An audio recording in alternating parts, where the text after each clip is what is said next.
कसली रेकॉर्डिंग चालू आहे? Get to intro trouble something trying do something. English चुकली माझी, समजून घ्या थोडीशी. काही नाही हो, माझं काम करायला गेले होते, कांडच होऊन गेलं. तर नमस्कार, मी सवी. तर सकाळ सकाळी माझ्या झोपीचे 12 वाजून मी निघाले होते माझ्या पर्सनल बस स्टॉपला, कारण की त्या बस स्टॉपवरून बसणारे आम्ही दोघीच होतो.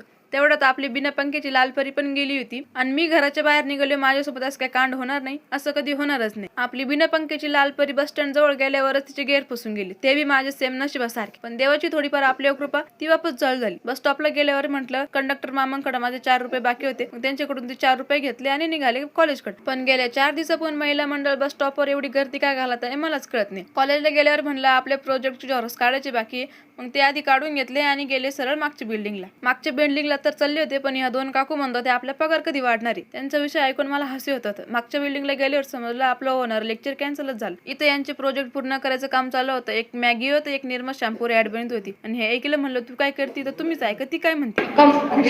माझे असाइनमेंट बाकी होते, मग ते पण लिहायला सुरुवात केले आणि जेवढे असाइनमेंट पूर्ण झाले होते तेवढे डिपार्टमेंटला जाऊन जमा असाइनमेंट सबमिट करून माझ्या सावलीचा व्हिडिओ काढत निघाले होते बस स्टॉपकडे. पण मला प्रोजेक्ट पेपर घ्यायचे होते. म्हणलं तिथं शेजारी डेपो होता, तिथे डेपो मध्ये प्रोजेक्ट पेपर घ्यायला गेले तर तिथे ते काय म्हणते काका कसली रेकॉर्डिंग चालू आहे? मग त्या काकांचा गैरसमज दूर करून गेले बस स्टँडला. बसमधून वाकडे तिकडे होत जागा करत गेले आणि बसमध्ये सगळ्यात अवघड टास्क म्हणजे चालू बसमध्ये पाणी पिणं, कारण की बस एवढी हलती पाणी पितच येत. बसमधून उतरले तर आम्ही दोघी बहिणी निघालो होतो पै घरी. आम्ही घरी पोहोचत नाही तर आपली बस पुढच्या स्टॉपवर जाऊन रिटर्न आली होती. पण आमच्या तेलवड्यामधून पाणी वाहत होतं पाटाचं, त्यामुळे आम्हाला काय तिथून जातच येत नव्हतं. तिची हिल होती त्याच्यामुळे ती गेली, पण माझे शूज होते पण ते थोडेफार वल्ले झाले. माझ्या शूजच्या लेस सुटले होते म्हणून चंदूने बांधून दिले. आणि इथेच हा छोटासा माझा मिनी ब्लॉग संपतो. बाय, भेटू नेक्स्ट व्हिडिओ मध्ये.